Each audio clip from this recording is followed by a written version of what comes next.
This might seem like a really basic idea, but at different stages of your business, your needs, whether they are the tech that you're using, the people that you need to hire, those change. And so today we are going to talk about how to determine which stage of business you're in and what it looks like to outsource and hire someone to help you depending on what stage of business you're in. Hello, and welcome back to the Business First Creatives podcast.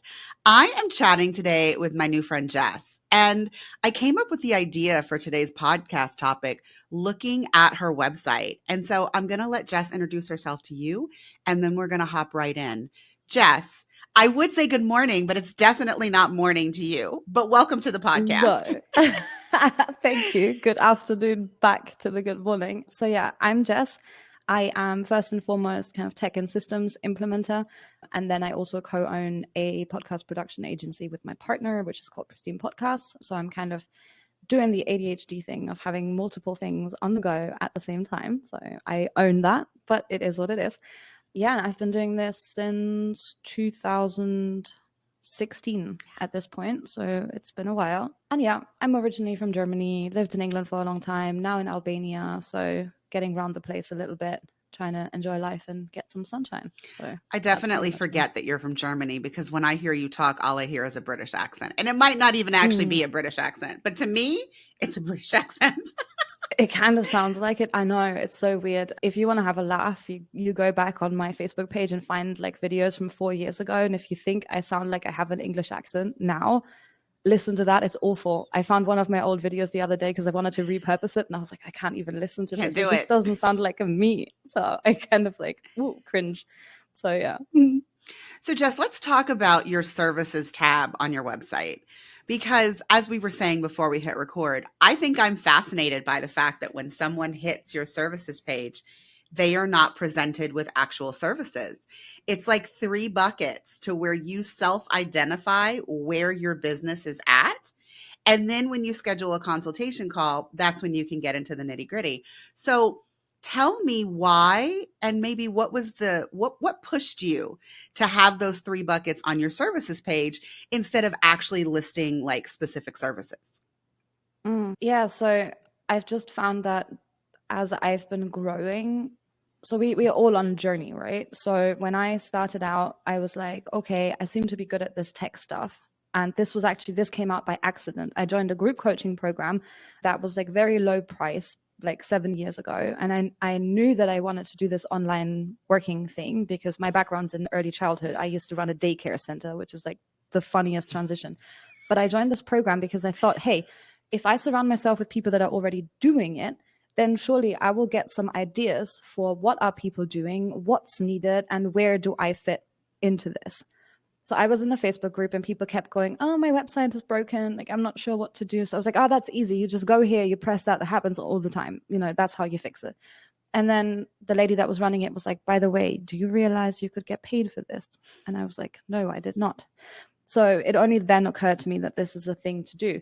And when I was starting out, I was working for other people that were also just starting out because that's who you have the most connection with. So as I was speaking, I was mostly speaking to people that were kind of new at this, and I was helping them a little bit, and the focus being on helping. I wasn't getting results for them. I was helping because that was all I was capable of doing. And then as I became more experienced, I started working with business owners that are in that stage where you're like heavily growing and the shit just hits the fan. I hope am I okay to swear? You are a girl. Yes. Okay. So shit hits the fan every morning when you open, Slack. It's like, oh my God, this broke. Oh my God, these people couldn't buy. These people didn't get access to this. Like they want refunds, and it becomes like very pressured. And then when you start working with businesses that are way more established, it's all about scaling. They don't waste their time on stuff anymore that doesn't bring any results. They're like, we know how to run ads. We are spending tens of thousands every single day on running ads. And this is all we do. We don't do content. We don't do podcasts. We're not going to start YouTube. We run ads, and that's how we get customers. End of. And it's very different working with people that are a one-person business owner versus a small team of like 5 people, and then going to the stage where there's 20 people and nobody knows who's doing what because it's that awkward stage on the way to bigger company where you have, so much systems and ops issues to get into. And they're very different.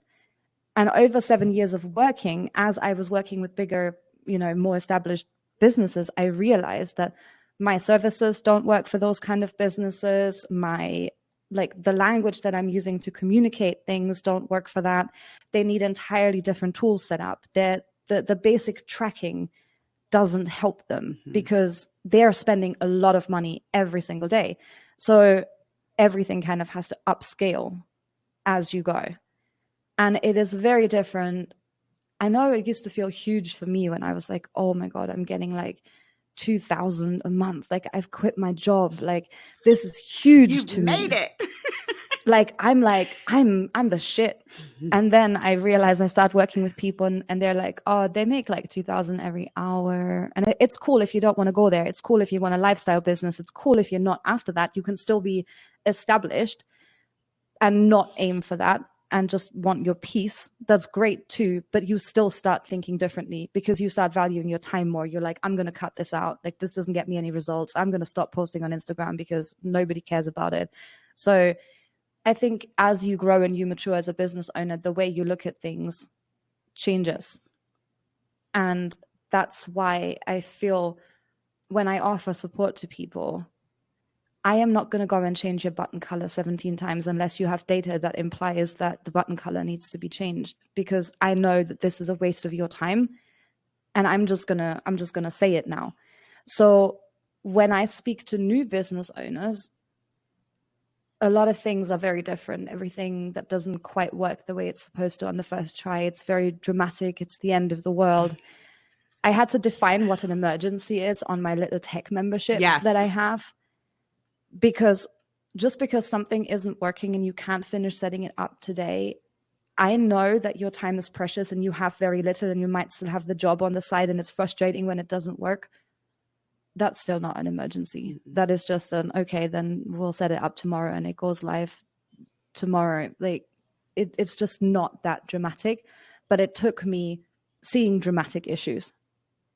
Like, then I understood, whoa, this gets really expensive really quickly when this breaks. This is I'm getting out of bed at 1 a.m. because my phone rang. Yes. Because this is costing thousands. With every minute, this isn't fixed.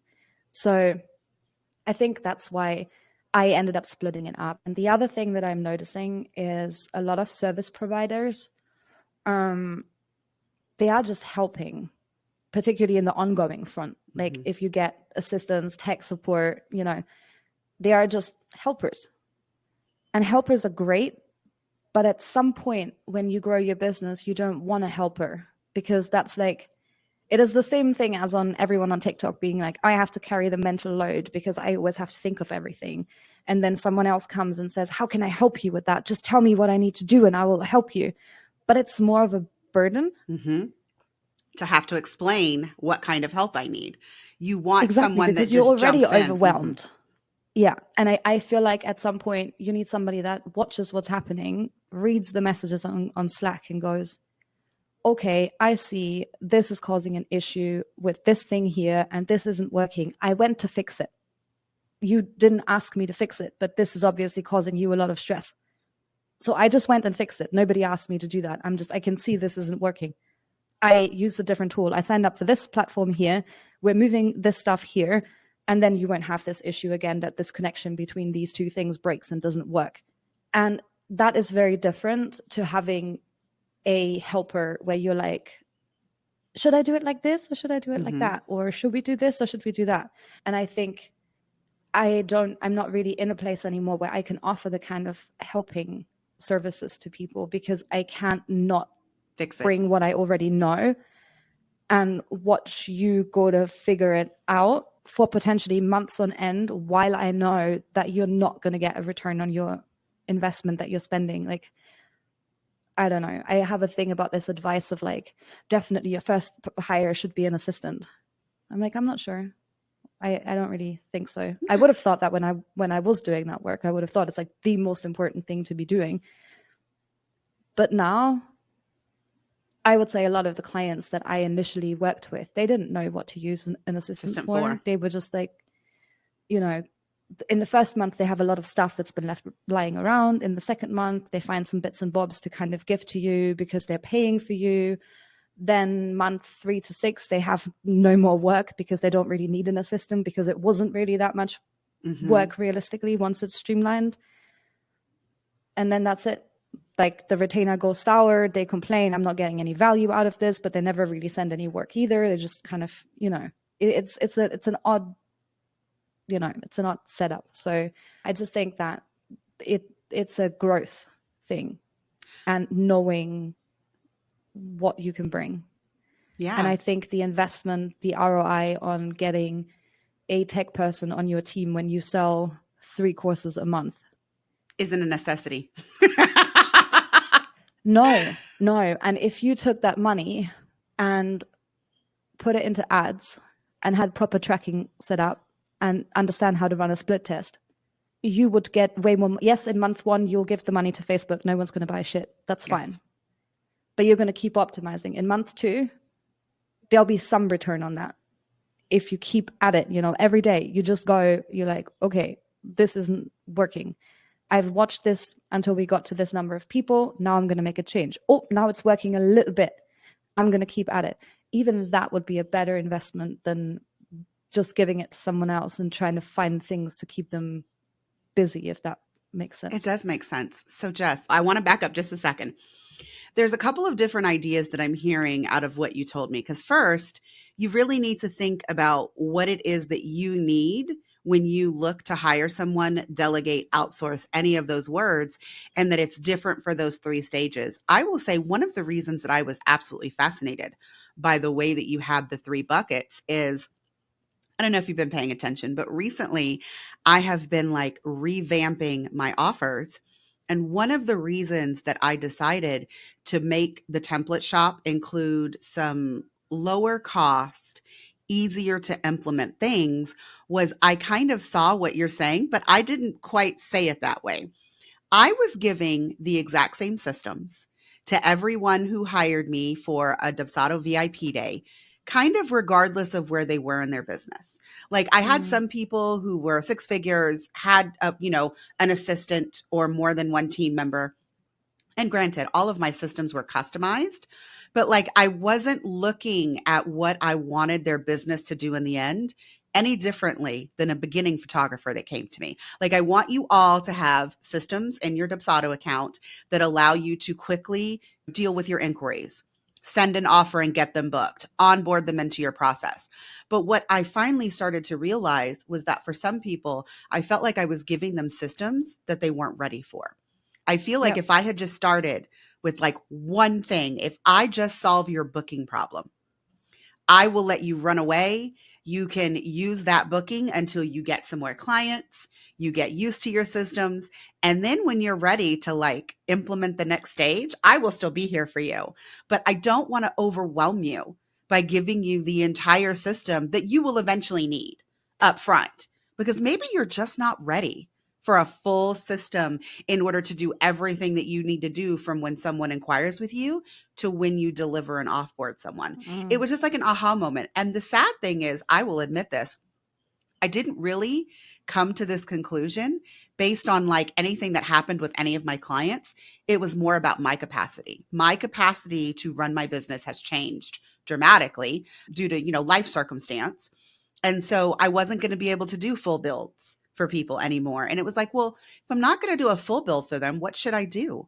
And then I started thinking about the fact, well, if I just set up your inquiry and your booking, you would get a lot of return on investment because you wouldn't constantly be inside of your emails, inside of your Dubsado, manually sending emails, creating proposals, custom. But listening to you say it, Jess, I was just like, oh my God, I was even more brilliant than I thought. It's weird because we do so many things the same way for such a long time, and it's kind of working. So why change it? Yeah. Right? Like, I mean, I had a similar realization on something different the other day, but I was like, hourly based retainers are dumb. And not like, when I was starting, I was like, we're going to start out on hourly based retainers. And then once you're fully booked, you're going to start selling your 10K VIP package, whether there's any ROI or not. Like, who gives a damn? People just telling you, just sell 10K packages, just sell 10K packages, you know? And I'm Yes. like, well, you know, if people are, you know, spending 10K, they better be making 100 back, you know, just so that they have something out of that investment that they made. But you can't just go around telling people, oh, just increase your price, add a zero at the end. You know, I'm so, like, I was sick of that. So when you're doing hourly based retainers, you have option one, you build an agency. So I tried that. I was like, right, I'm fully booked. Let me go hire some other people. Man, that was a headache. Like, if you do it under your name is on that. I'm not, you know, random assistant.com. You know, I worked under my name. So I have to quality control that. I might have as well done things myself at that point, because man, was it a headache to find the issues with someone else's work. Like, if they've built complex automations, you know how long it takes to go To look test into that, them. find out which bit isn't working, and then start fixing things. So I tried that for a while, but it made no financial sense whatsoever. And anyone that's considering, you know, building an agency model of sorts, be prepared to charge massive prices and focus on clients that don't care where the money is going. They're happy to just pay it. They just want to hand it off, because otherwise you're going to have no cash left over. Like, you'll pay yourself and then you're 0-0. That's literally it. So I tried that. Didn't make any financial sense to continue that after like 2 years. It took me 2 years to understand that this wasn't going to financially work. And then I thought, okay, well, I'll just work, you know, with one-off clients that have more complex needs, and I'll charge, you know, higher prices for my very complex services, which I did. And but then afterwards, they'd always be like, okay, but how can you help me now? Because I'm not going to maintain that. Like, I need you to be here. I need you to help me. So I'm like, yeah, that wasn't part of my plan. My plan was to charge big prices and get a lot of, you know, clients booked for one-off things. And I'm like, okay, so this isn't it. So I went back onto offering retainers for the people who wanted to stay on after their projects, because I was like, well, you know, they do need the help. Like, they actually have a lot of customers, you know, they make a lot of new offers, they test stuff, they need new pages built for split tests and stuff. So it made sense. And it's taken me 7 years to realize that hourly based retainers are never going to work. Like, if you look at someone's business, the business might be growing at a consistent pace, but not every human that is working in that business works at the precisely same level of effort month on month on month. You have months where you're launching something new. So you have your copywriters working hard because new copy is needed. You have your tech people working hard because it has to be set up. But then the month after this is launched, you have the coach working hard delivering the coaching program, or whoever is doing the thing. And everyone else, after they put in more hours, they end up putting in a bit less energy the month after. And every single online business on this planet and a lot of other businesses are on the same pattern. Like, take this time of year. We had back to school now. Everyone and their auntie are putting out a program or a course or a product or something. It's launch season. We're gonna hit Black Friday. Guess what? There's gonna be offers galore. And then, you know, if you're a product-based business, you have Christmas sales. And if you're not product-based, you know, you're gonna end up preparing for New Year, New Me. You know, come and buy my program in January. So all of my clients need more work at the exact same times of the year, and they need less work the exact month thereafter. This is not sustainable. My time is not fluid. It doesn't expand to working 80 to 100 hours a week, which I have done before Black Friday for like 2-3 weeks.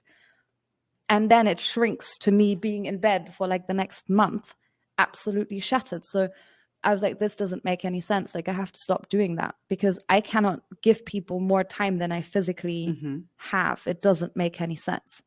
So many things we've just done for so long. I've done this for 7 years, and it took me 7 years to realize why this doesn't make any sense. So now I'm like, okay, well, if you want me to fix something for you, one-off or regularly, here's my calendar link. You can book a 2-hour session, a 4-hour session, or an 8-hour one.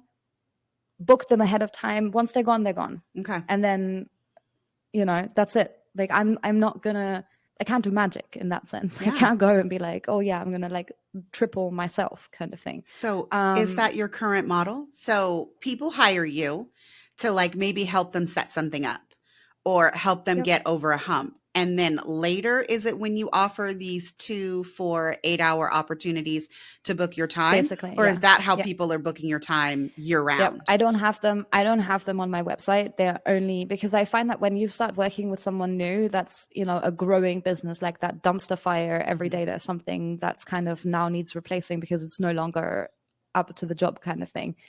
It takes a while to find all the messy bits and all the broken bits. So I usually do, if you want to call it a VIP day or whatnot, I usually do probably one full day or at least a half day, but I charge more than my going rate for those days because I spend time making sure that, I have access. I sit down in the days before and I start going into ConvertKit and seeing 379 tags that are called important 37. And then I'm like, great. What is important 37? And then I ask and I'm like, any idea important 37? No, but I'm sure it was important. I'm like, yeah, that bit I got. The thing is, like, we have no idea what's going on. So like it takes hours sometimes, like To do that 3-4 hours, Mm-hmm. easy to go through all the tools and stuff. So I usually do a full day where I actually go in and document everything that's happening because also nobody has any documentation from any previous contractors. Like, please, any contractors listening, we always assume we're going to be working with a client forever. So we don't write anything down. It's a headache. So just do your fellow contractors a favor and just write it down. Like, even if it's just a Google Doc, and just tell your client, if I'm ever not here anymore for whatever reason, please give this to the next person. Like, that would, I don't know, it would just make life so much easier. Like, I'm not going to assume that I'm going to be with any client forever. Longer than that initial contracted. Because I mean, I do have quite a few people. I set up their Dubsado, fully from beginning to end. But I wasn't offering any kind of like retainer work because I mean, that's not what I do. I go in, I give you the magical systems, I give you 30 days of support. It's the one-off package. It's the one-off package. I mean, and then in some cases, they've gone on to hire like virtual assistants that I know that are working for them on the back end. And so then at least I know that those people are familiar with how I'm setting things up. And I mean, I do give my clients documentation in their offboarding guide, but it is a little cumbersome when I start working with someone who worked with someone before. And when I go in, I'm like, okay, so what's the problem with your current systems? And, they give me the information, but I'm like, I wouldn't have given you that workflow. Like, why do you have this workflow when it doesn't seem to match what you just told me that you wanted your business to do? Like, have things changed? And most of the time they're like, well, no, nothing's changed. And I'm like, okay. I'm like, well, I'm just going to get rid of this workflow because that's not doing what you just told me that you wanted it to do. And so, I mean, I'm all about the SOPs, writing down what you've done. I mean, that wouldn't just be helpful to the future contractor. It would be helpful to the business owner who at some point is trying to take some agency in their own business and figure out how things work, because maybe they are at a different point in like a year than they were when you set it up. And so now they really do have the time and capacity to like learn how their systems work so that they can make changes on the fly and things like that. But again, like that's business owners in different stages. And even just a loom. Like, even loom videos are my favorite. Write it down. Just sit there and be like, okay, like I've set this up. Here's what I was thinking. That would already, like, I don't know, make it so much easier. So yeah, I do the initial VIP day for more because it just, the headache of figuring out what the heck is happening here and what was that person thinking. Like sometimes I'll come across, and you probably see that a lot as well, like I'll come across a weird setup, a weird Zapier construction. I'm like, why does this exist? Like there's a direct integration between these two tools. Why do we have a Zap this? And then I look at it and then I'm like, yeah, I'm going to simplify that. And then it turns out that because of some way that something is set up further down the line, it couldn't be done via this integration because it would mess up something somewhere else that I don't know about. So those kind of things are kind of super hard. So whenever I see someone build something that is not intuitive, like red flag, immediately find out, why does that look like this? Like, why didn't they do it the easy way? because probably the easy way, wasn't an option, or they just didn't know about it, so they kind of went the complex route, but that's the rare option. And then once we've done the half day or the full day, or sometimes it's 2 days if it's like a funnel with like multiple upsells and things, it's not a done in a day kind of thing. And then I'll be like, hey, if ever you have another project coming up, you're selling something else, you can book onto half days, because I've now done your documentation. Mm-hmm. I've now written it all down. I have all the logins, ready to go. So if you need me to go in, I can now just get started and work. I don't have to spend hours, digging through it. So if I'm in the account regularly, then, they haven't usually changed crazy things. Yeah. And then, I'm just like, yep, whenever you want to book, you can book 1 day a month if you want to. You can book it 6 months out if you want to be sure that, You have the spot is reserved. Do whatever you like with that. But the option is there. And sometimes it's been really weird, but I've had people recently that are just getting on a session with me and they're working with me. They're like, so I didn't do anything because I'm not really good with getting stuff done. So now I know that I'm going to be sitting here for the next 4 hours. Can we please set up a sale for like November together, and I'll write the copy as you build the stuff? Mm-hmm. So I'm like, yeah, sure. So like, I don't mind how we get it done. Mm-hmm. I just care that it's done and functional at the end, and I have a chance to check it without sort of distraction in place. Jess, it took me 2 years. Yeah. It took me 2 years to finally build a page on the back end of my website that I sent to my clients after I did their first build, and was like, these are the offers that I have when you need ongoing support, after their support period has ended. But I have no idea why it took me 2 years. It took me 2 years of realizing that when I was done, most people were in a good place, but then, I recommend that everybody check their systems every 6 months to make sure that everything is still good for what you're currently doing in your business. And like you said, if you're progressing from like newbie to the messy shit in the middle, you're going to need your systems to be revamped. And then when you're going from the messy shit in the middle to like that, you're scaling and you're delegating and outsourcing everything out, like you're going to need upgrades to your systems. And at that point, I just didn't make it easy for them to say, hey, Colie, I'm adding this new offer. Can I just hire you for another half day? So now it's on a website where people can just go and book at their leisure, like you said. But like, why did it take me 2 years to do that? Like, I don't know. It's the things that we don't know when we set up these offers. But I think that anyone in the listening audience, if you currently have like a signature offer that's really working for you, I really encourage you to look down the line at what those same clients might need from you in 6 months or a year or 2 years. And if you still want to continue to help those clients, you should be thinking about the offers that you could make now so that when they are ready to rehire you and get you back into their business, you can do it easily and not scramble at that point to create the offers and make the proposals and the funnels to get them to pay and like all of that good jazz. So I think it's a little bit of like looking into the future, not only for the client, but like for ourselves. Yeah, and thinking of how you're changing. I love the idea that we're forever going to be offering the same service in the same way to the same kinds of people, but I'm not the same person that I was even yesterday, never mind 2 years ago. And I don't know, the more people we interact with, the more data we gather about how things work or how things don't work or where there's kind of challenges. And with that, we change as to how we want to help people. So also think of, is there something that's been stuck on your mind recently where you're like, I'm really interested in that. I'm really interested in how can I take this and integrate it with what I'm doing already. And feel free to try this out. Like when you have a client that would be like a prime example for something you've been thinking about that's missing, just offer it to them. Like spend a couple of hours on it and just be like, hey, I would love to test this. Would you be interested? Would you be willing to be my guinea pig? Like, I'm not going to charge you anything for it, but it's going to take some of your time. So time, is also valuable. Just because it's free, it doesn't mean people are going to take it.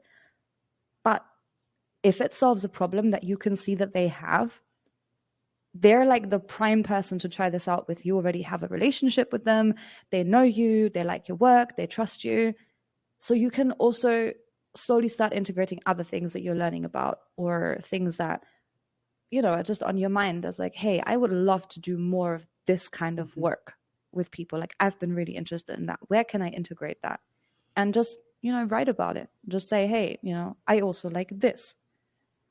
And of course, you're expanding your lifetime client value when you do that. Like if you are creating offers that your current client base would benefit from, absolutely, those should be the first people that you make the offer to. I mean, I call it like the soft pitch.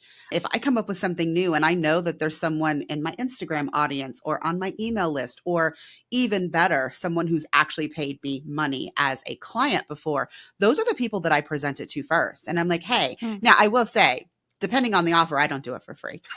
I just figured I'd put that out there. Like I put a price tag on it, but it's definitely a price tag that lets them know that, hey, like when I launch this, it's probably going to be double, or, whatever it is, that number that I've got, but I'm giving it to them. Number one is a benefit, because if I think that the offer should go this way, but after I'm working with my client, I realize that there are bits and pieces that I should have included. I mean, I absolutely go back and do those parts for free, because I'm like, okay, I didn't really think about the fact that you might need this also, and that's going to be included in this going forward. So let me do this for you so that I make sure that, the work that I've done for you is working as it should for your business and get you a return on the investment. But I mean, yeah, anytime you want to test a new offer, and I just think that's the best advice, is you should go after your current clients first, as long as it's a good fit for them. Now, guys, if your new offer is like way below in terms of like, for example, if your current offer is for the people who are messy in the middle and you are creating a new offer that is for newbies, yeah, maybe you don't offer that newbie offer to the people that you've already done the middle for. Okay, guys, we're not saying that. I'm not going to totally speak for Jess, but I'm not saying that.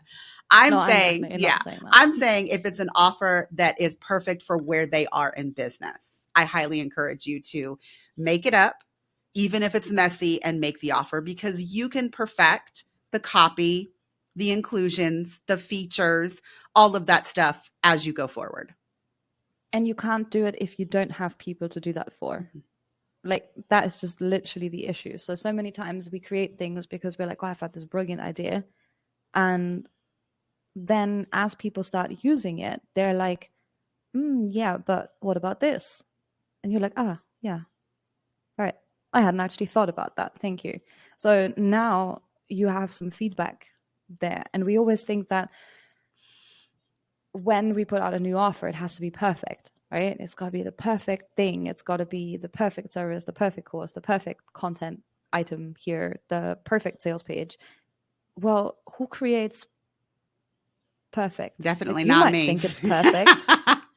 I don't do anything that falls into the bucket of perfect, but how can you know without having any people? You need data. If you don't launch it, you don't know how it will land. I mean, that's the thing that just gets me. People are like, well, no, I mean, I have to figure it out. But no, by offering it to someone is how you figure it out. That is the game. Like, literally, I was thinking for a while, like I started my podcast for Pristine Podcast specifically. And then I was talking about podcasting, and I kept running back into these things that are really more marketing related or that are more business related. And I'm like, I can't carry on doing this. Like, this doesn't feel right, because a lot of our audience that have their own podcast, they are also new business owners. And they don't really, they haven't really run into this yet, and they haven't learned about all of these issues yet, and they haven't had these challenges yet. So I'm like, this doesn't make any sense. So I thought about renaming it, because I was like, I need to broaden what we're talking about here, because I feel like the basic foundations of anything are missing, and we're talking about content specific things, or we're talking about audio or pitching, but we're not talking about any of the fundamental things that if one person does something nice for you, you are more likely to do something nice back for them. Mm-hmm. Like, those are very basic things that's why we have free trials, because it increases conversion rate down the line. They're simple things, but not everyone knows about that. And then I was thinking about a name, and I'm like, what should I call it? Like, I have no idea, like this, that. And then at the end, I landed on Scrappy Business Mm-hmm. because, and I had some funny feedback because people are like, oh, nothing scrappy about this. And I'm like, it's not about, like, we have a negative association with Scrappy is like a bit of shit, like Mm-hmm. you have a bit of a shit business. Actually, I think you're better off doing it scrappy and doing it fast than not doing it At all. at all, Yes. which is usually what is the other option, like endless perfection, going to change the button color for the 25th time because it doesn't quite look perfect yet. And that's kind of why I landed at that, because actually the people that I've worked with that, were intensively working on perfecting funnels, they just write something and they write it quick. And then they put it out there, they drop some money, they run some traffic on there, and then they realize, this bit works, but we're losing people at this point and they're not seeing the offer. So this bit here is an issue. Rewrite that bit next. And they do it fast. So you know what I think about Scrappy, Jess? I feel like you and I like to talk to the same people. We like to talk to the people who are action takers. Like, yeah, I value the fast over the getting it done 100% perfect the first time. And I think that's what I hear you saying. And I love that you made this new offer Scrappy, because I do think that Scrappy has a bad connotation. But like, Scrappy just means that you're willing to do it before it's, been 100% perfected, or before you 100% know where it's going. Like, let me just put this out here. Let me run with it. Let me collect some data. And I just want to make sure that I'm saying, because I think you guys all assume that I mean numbers when I say data. And so remember, there's not just numbers. There's also like testimonials and feedback. Feedback is data. So it doesn't just have to be your numbers, but you put it out into the world. People will tell you what they like about it, what they don't like about it, and people will also tell you why they're not buying. All you have to do is ask. And if you don't have anybody to ask, of course, that's when you go to like your closest business friends and are like, okay, I mean, I know you're not going to buy this from me, but like, you could benefit from this. So would you look through it and tell me what you think? I mean, you can also get, feedback in that way. I think that's probably the most problematic thing, is quality of data. Sometimes it's hard to obtain. So while I've got nothing to do with all the things I'm doing already, I'm also doing a data science course on Data Camp because I'm very interested in the AI side of things, but I didn't know how to code anything other than a few front end bits and bobs. So yeah, so I've kind of gone down that pathway, and I learned an awful lot at this point about what data can tell you if you have it. However, for most businesses that I've worked with, particularly in the earlier stages, gathering data just means filling out a spreadsheet.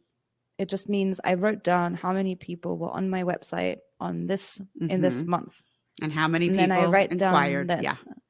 and then I write down this. But the thing is, sometimes when you look at data, you think that one thing causes another thing. So when I see more page visitors and I got more inquiries that month, I'm going to assume automatically that because I had more page visitors, I got more inquiries. However, that is not necessarily the case.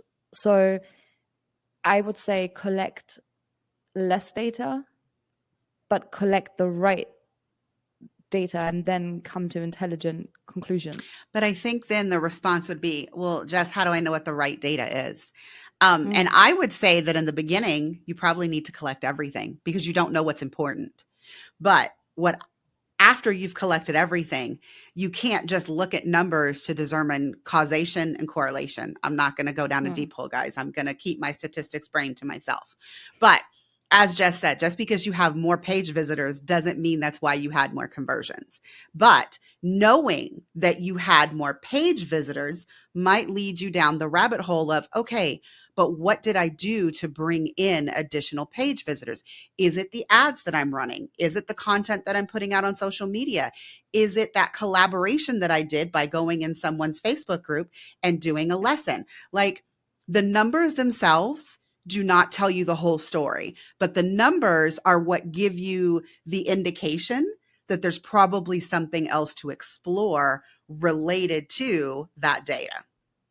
And what you're doing now is basically you're immediately going to ask questions.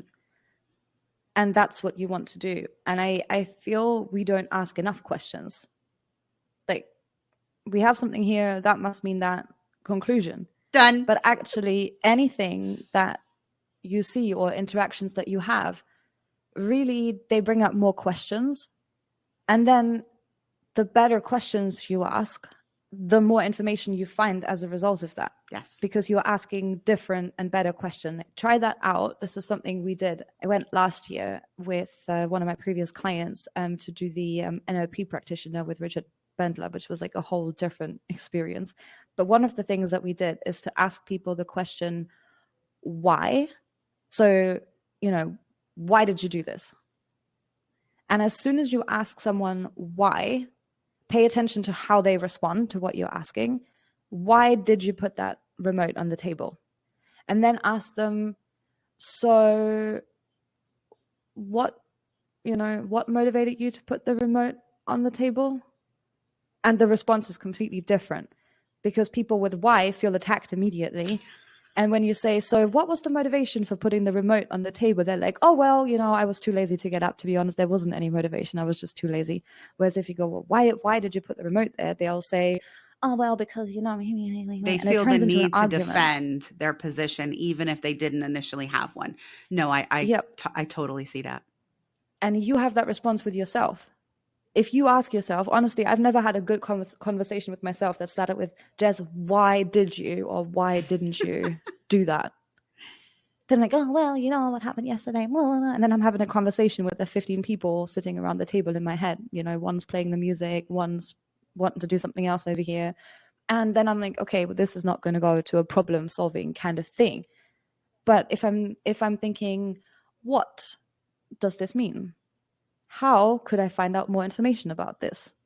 Where can I get this information from? Suddenly you're thinking very differently, and then you're way closer to figuring out the solution to a problem because you're asking yourself really, really good questions.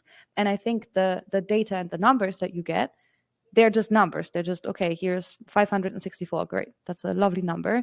Well, what does that mean? Where did these people come from? How can I replicate this? And then you're closer to finding the solution. And I think in the beginning, it's easy to take things for face value. Yes. I did that a lot. I was like, oh yeah, this must definitely means this for sure. And now I'm like, does it really? Off about this? Does it? Am I imagining this? Or would I like it to mean this? That would be nice if it meant that. I'm into that. So these are all the things where you're really growing as a person that's running a business, and they're not skills. Like, who teaches you in school to ask good questions? No one. The only question you were supposed to ask is, can I please go to the toilet? Otherwise, I don't think that's very much encouraged. Let's bring this back around to like what we talked about in the beginning, because I do think that we are ending on a really good note about making sure that you're not taking your data at face value, making sure that you are asking good questions. And I just want to put a little note out there to the listening audience. You won't know what good questions are as a newbie. This is something that is going to grow for you as your business grows. And to be honest, the asking the good questions and making decisions from that is going to help you, in fact, grow your business. They do work side by side. But in the beginning, you're probably going to ask some really shitty questions, or you're not going to know what to ask. And that is true of any aspect of your business, particularly feedback. Like, there's that you have to collect client testimonials. And they're always like, well, I feel nervous. I don't know what to say. But as your business grows, I think that you have a better indication of what results your clients are getting. And then you ask better questions to get the feedback, to get the client testimonials, to write the case study. And you learn to handle the emotion that comes with it. Yeah. Because again, asking for feedback, not an easy thing to do. No. Receiving feedback, we like to make it so just ask people for feedback. Well, who wants to get potential negative feedback? Yeah. Like, nobody. But I don't know, with asking all these questions and with kind of becoming a little bit more detached from what you're doing is not a representation of your worth as a person. Yes. Just a reminder in case anyone forgets. Your bank balance does not determine your worth. Whatever car you drive does not determine your worth as a human being. And the same for your business. You can do one thing in business today, and 6 months later, you can do something else if you want. Half the people ain't going to remember anyways. Like, it really doesn't matter as much as we like to think. And I think if you start detaching from the thing that you're doing, this is just a thing that I'm doing. This is a service that I'm offering. I'm not married to this service. No one's judging my life choices. If this service in this format doesn't work, I need to find out, and I need to find that out quickly. I'm just getting feedback on this service. Mm-hmm. And if somebody didn't like it, it just means that the way that I delivered this service stinks. Needs I a little gotta work. change it. Mm-hmm. That's it. But we're so close and emotional in the beginning. It's our baby, it's like someone saying, hey, I don't like your child. Like, tell them to stop doing that. Like, that hurts. But it gets better. It does. Literally, you just become a little bit immune to it. You just look for the facts. You're like, okay, point A, point F, not working. Change it. The rest is emotional, someone else emotionally downloading onto you. Leave that with that person and take the points that you need to have to make a change. Leave. And it's practice. Take what you need and leave the rest behind. Leave the rest. Yeah. All right, Jess, if the listening audience wants to find out more about you and your offers, where can they find you on the internet? Yes. So I'm blessed with a beautiful name, which I'm going to entirely have to spell out to you now, or maybe you'll kindly find a link around, but mostly on my website, jessicadornieden.com. So that is DORNIEDEN.com. And it will be in the show notes. Yeah, fab. This is for the blessing for the people with the special name. And otherwise, I'm on Facebook. I'm on Instagram. I'm not allergic to Facebook friend requests. I'm also not allergic to people saying hello in messages and stuff like that. Unless, of course, you're trying to invite me to promote something that has nothing to do with me, then that's a no. But then that's a no from me. But otherwise, yeah, say hi. I don't know. Okay. It's a lonely world. So if anyone ever feels like they need to reach out, go ahead. Make friends. Make friends, y'all. Yes. Literally. Hello, say hi. It won't hurt. All right, everyone. I hope that from this episode that you have started thinking about your business and where you are in the current stage. And so I encourage you to think about that as you think about who to hire, what to outsource, what to delegate, and then keep asking good questions. All right, that's it for this episode. See you next time.